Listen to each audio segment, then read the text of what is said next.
Here we go. It's time for a 5-minute major, and it is my distinct pleasure to bring in Neil Glasberg, coaches, agent, and management, I must add. Good day, Neil. How are you? I am fine, thank you. How are you, Rob? I'm very good. I'm just going to give a real general novice-like statement. Okay, you're a coach's agent. So find me a job, negotiate me a deal. Is that it? Fill in the blanks. What else do we do besides get me a job? I want to be the head coach of the Boston Bruins, and then I want you to negotiate my deal. What else are you doing? That's a that's a tough question to answer. It shouldn't be, but it is. The find me a job thing is probably overrated. Granted, we're speaking rhetorically.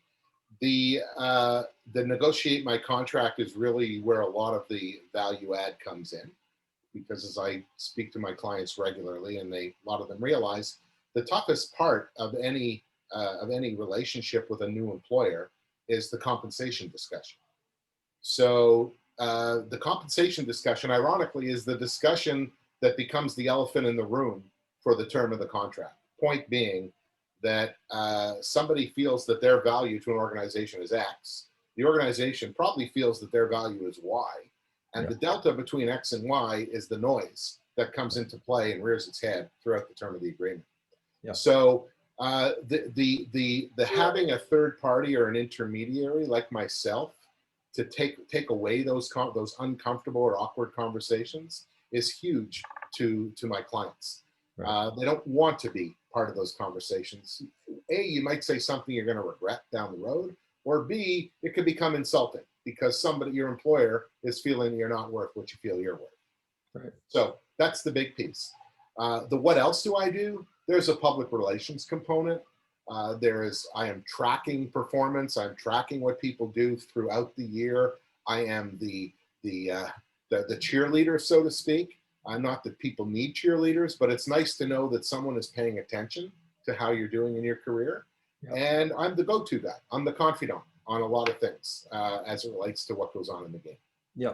And you're also the expert in terms of when it comes to acquiring a gig, because let's say that there's a lot of competition. There's a lot of interviews going on for head coaching jobs, in particular in the National Hockey League. Is you have to nurture that situation so guys don't get too excited, guys don't leak information. It's like, settle down there, Sparky. We're going to get you through this process, and hopefully we're going to get you this job. But overzealousness can be a bad thing. 100%. I mean, to your point, it's managing the process, and it's managing it from A to Z or A to Z. And when I say managing, I want to be the communication mechanism or medium for my clients with respect to the process. I'm very, because I represent GMs and assistant GMs as well, I'm very conscious of what they go through on a daily basis and what they have to deal with. So I'm a really good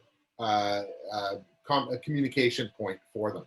And as I tell everybody, this business is kind of simple to me. One is that owners own, managers manage, coaches coach, and players play. And I try and remind people to stay in their lane. So when there's any kind of crossover, that's generally when you either have friction or you have serious unhappiness. And it sounds like a very simple principle, but that's how it works. The other piece of my business model that I think summarizes your first question is that I add value to an owner when they want to hire a general manager. I add value to a general manager when they want to hire a head coach. I add value to the head coach when they want to hire an assistant coach. So all four levels within the management infrastructure of a team are the people that I work with. All right, let's jump to Europe, because this is what a lot of our readers / viewers want to hear about. You have a couple of guys that are European. It's a difficult situation in terms of trying to get them to the NHL as a head coach, understandably. But let's talk about your main guy, Gerard Gallant. We've had him on this program. Obviously an excellent coach. So what are some of the hurdles? So fantastic coach, one of the most successful European coaches of all time. I think it's fair to say that he's coached probably north of 80% of the current Swedish players in the NHL. which is a pretty big testament to his level of experience. So I've been working with Ricard for about 3 years, trying to just introduce his brand, his personal brand, to the NHL. A lot of the GMs were familiar with him from his experience at the world or international level as the head coach of the Swedish national team. Impediments, challenges, call them as you wish. They are facts, but a lot of the resistance or pushback that I've heard over the years has been the fact that he is only coaching an all-star team at international tournaments, kind of like a tournament coach, and has never really had the opportunity to implement his culture and his way of playing into an organization for a full season. Okay? Right. I understand that point. I don't necessarily agree with it, but I understand it. The ability to put your stamp or your fingerprints on an organization through a full regular season is huge, and I also understand that. But I would argue that coaching an all-star team for a 2 or 3 week tournament of guys who are professionals who come from various organizations has its own share of challenges. And specifically, how do you take a bunch of all-stars from different teams, different organizations, different styles of play, put them all together in 2 weeks, get them to work together and come together as a team, and then win? Yeah. And also tell a guy who's used to being a first line center, oh, by the way, for this tournament, you're the third line center. Exactly. So you can't just say that you haven't coached a team for a full season and use that as the basis for a decision as to whether or not you'll be successful in the NHL. Right. It is a fact, but it's not the preeminent fact, which unfortunately is what I tend to deal with. Number one.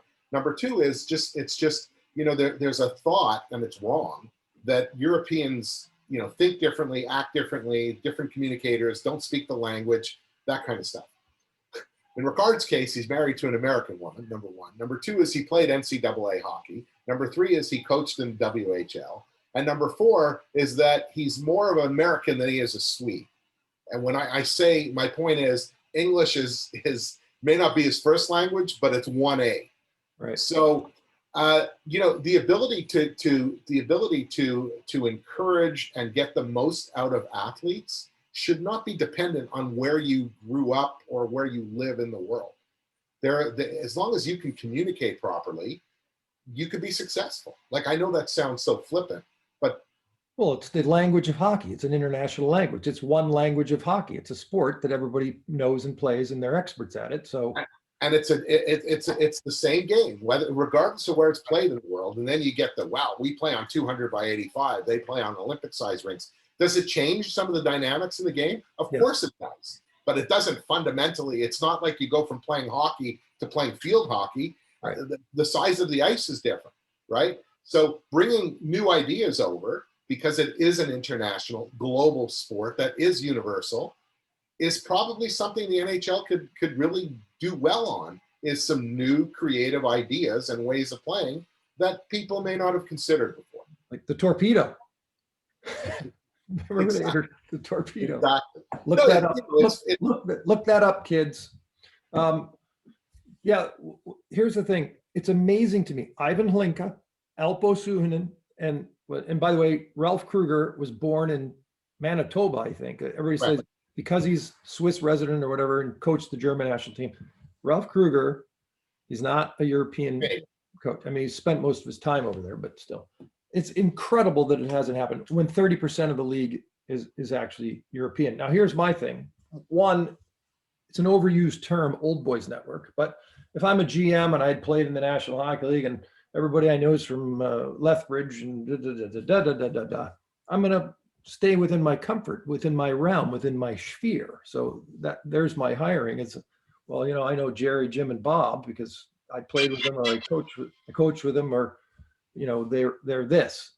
And then also there's that, which speaks for itself. And then what about kind of the privileged player thing? Like the whole young players, North American players, kind of as, myopic hockey machines that grow up. And we're seeing more of it now, trained to be NHLers. Is that part of it? Like the culture, they're concerned about dealing with North Americans on that level, Europeans dealing with North Americans on that level. I mean, nobody has come out and said, I worry about a European coach and his inability to communicate and get through to the superstars. I've yet to hear that one. Yeah. Maybe it's in some people's minds, but that one hasn't come up. But I throw a flag on that one anyway, because again, it's communication, it's English, it's the language of hockey, and somebody's ability to motivate, and somebody that has success in Europe has obviously been able to motivate those players. So I don't understand the cultural divide that exists. Look, the NBA has started in a big way bringing on European coaches. Okay, the game of basketball is universal. Okay, the difference is the court is the same size everywhere in the world. If you're going to use the size of the playing surface as a pushback or as a challenge, but the NFL is doing it. The NBA is doing it. I really have a hard time trying to understand the resistance or the reluctance.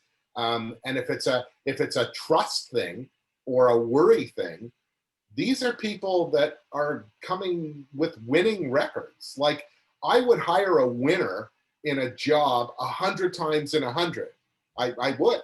And people that have won, and I work with some pretty serious clients who have won major championships, Stanley Cup, Super Bowls, etc., NBA titles.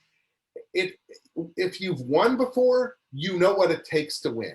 If you've never won before, you think you know what it takes to win. There is a huge difference between lifting the Stanley Cup up, having won it as the toughest championship to win in pro sports, and thinking you know what it will be like to lift the Stanley Cup. Yeah. Fair enough. Rest the case.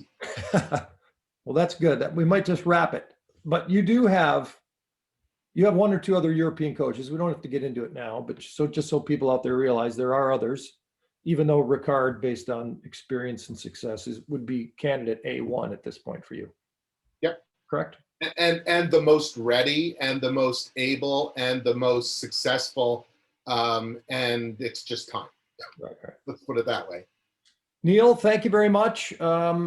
We've just had the expansion draft, and we won't get into that. And we're about to have the draft. So everybody enjoy that. I hope they've enjoyed this. I'm sure they have, because you're just charming and delightful and full of information. Neil, thank you very much. The day's been made. Thanks for the opportunity, Rob. Nice chatting with you. Nice seeing you.